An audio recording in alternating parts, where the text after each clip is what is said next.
got some.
Assalamualaikum warahmatullahi wabarakatuh. Kami dari kelompok 2 ingin mempresentasikan video tugas akhir kami yang berjudul Pembangkit Listrik Tenaga Hibrid Air dan Surya. Pengertian: pembangkit listrik tenaga hibrid air dan surya atau PLTHAS merupakan sistem pembangkit listrik yang menggabungkan dua sumber energi utama, yaitu energi air dan energi surya. Selanjutnya itu ada tujuan.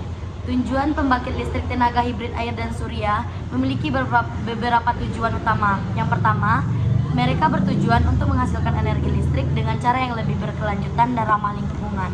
Dengan memanfaatkan tenaga surya, kita dapat mengurangi ketergantungan pada sumber energi fosil yang terbatas dan mengurangi emisi gas rumah kaca. Tujuan yang kedua, pembangkit ini bertujuan untuk meningkatkan keberlanjutan pasokan energi dengan menggabungkan dua sumber energi yang berbeda, yaitu air dan surya. Pembangkit ini dapat bekerja lebih stabil dan dapat diandalkan. Selain itu, hibrida ini memungkinkan produksi energi terus-menerus bahkan ketika salah satu sumber energi sedang tidak tersedia, misalnya pada malam hari atau saat cuaca buruk. Listrik tenaga hibrid air dan surya memiliki beberapa fungsi utama. Yang pertama, menghasilkan energi listrik.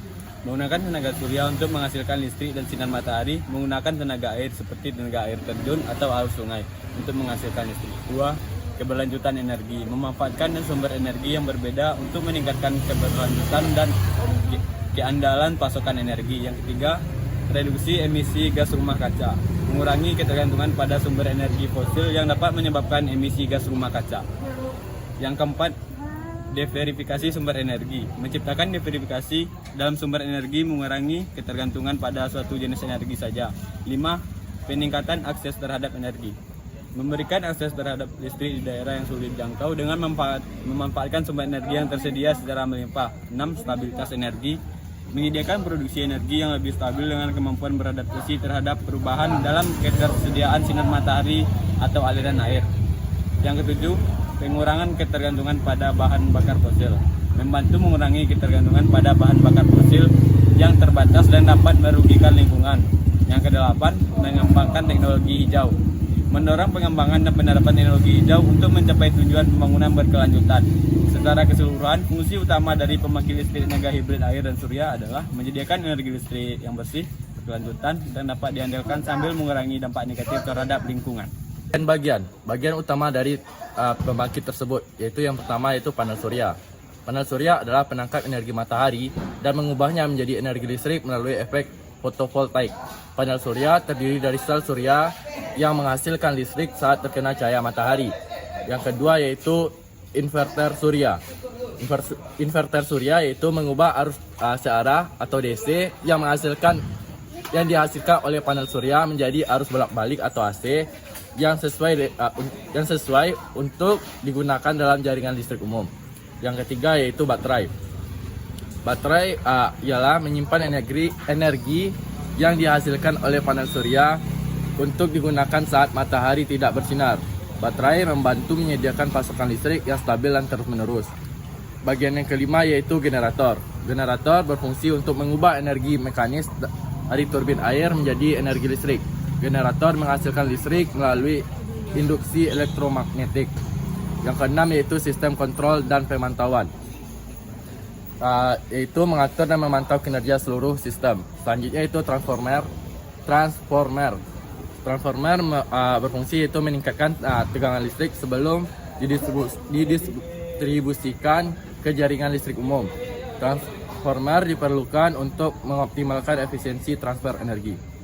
Yang kedelapan yaitu jaringan listrik. Jaringan listrik berfungsi untuk menyebar listrik yang dihasilkan ke rumah, basi, bisnis, atau grid listrik umum. Setiap bagian ini bekerja sama untuk menciptakan pembangkit listrik yang andal dan berkelanjutan. Baiklah, selanjutnya kelebihan. 1. Keberlanjutan energi. Menggabungkan dua sumber energi yang berbeda, air dan surya, meningkatkan berkelanjutan dan keandalan pasokan energi. Selanjutnya nomor 2, diversifikasi sumber energi. Memberikan diversifikasi dalam sumber energi, mengurangi risiko tergantung pada suatu jenis energi saja. 3. Produksi energi terus menerus. Memungkinkan produksi energi terus menerus dengan kemampuan beradaptasi terhadap perubahan cuaca, ketersediaan sinar matahari. Selanjutnya 4. Produksi emisi gas rumah kaca. Mengurangi emisi gas rumah kaca dengan mengurangi ketergantungan pada bahan bakar fosil. 5. Menghambat biaya jangka panjang. Meskipun biaya awal inspirasi mungkin tinggi, pembangkit ini dapat menghasilkan penghematan biaya jangka panjang karena sumber daya alamnya yang gratis dan terbarukan. Selanjutnya nomor 6, akses energi daerah terpencil. Membuka akses terhadap listrik daerah terpencil atau sulit dijangkau, mendukung pembangunan dan kesejahteraan masyarakat setempat. Baiklah, selanjutnya kekurangan. Kekurangan yang pertama yaitu biaya yang terlalu tinggi. Biaya investasi awal untuk membangun infrastruktur hibrida seringkali tinggi. Hal ini dapat menjadi hambatan utama dalam mengadopsi teknologi ini, meskipun biaya operasionalnya cenderung lebih rendah. Yang kedua, tergantung pada ketersediaan sumber daya alam. Kinerja pembangkit sangat tergantung pada ketersediaan sinar matahari dan air. Saat cuaca buruk atau kurangnya air, produksi energi biasanya terganggu. Yang ketiga, pengaruh lingkungan pada kinerja. Faktor lingkungan seperti polusi atau perubahan iklim dapat mempengaruhi kinerja sistem hibrida ini. Yang keempat, tingkat efisiensi variabel. Tingkat efisiensi pembangkit hibrida dapat bervariasi tergantung pada kondisi lingkungan dan desain sistem. Yang kelima, keterbatasan lokasi. Tidak semua lokasi cocok untuk pembangkit di hibrid ini. Misalnya daerah yang memiliki sinar matahari rendah atau ketersediaan air yang mungkin kurang cocok. Yang keenam, kesulitan penyimpanan energi. Penyimpanan energi dapat menjadi tantangan, meskipun ada kemajuan dalam teknologi penyimpanan energi. Namun, penyimpanan energi yang efisien dan murah masih menjadi tantangan.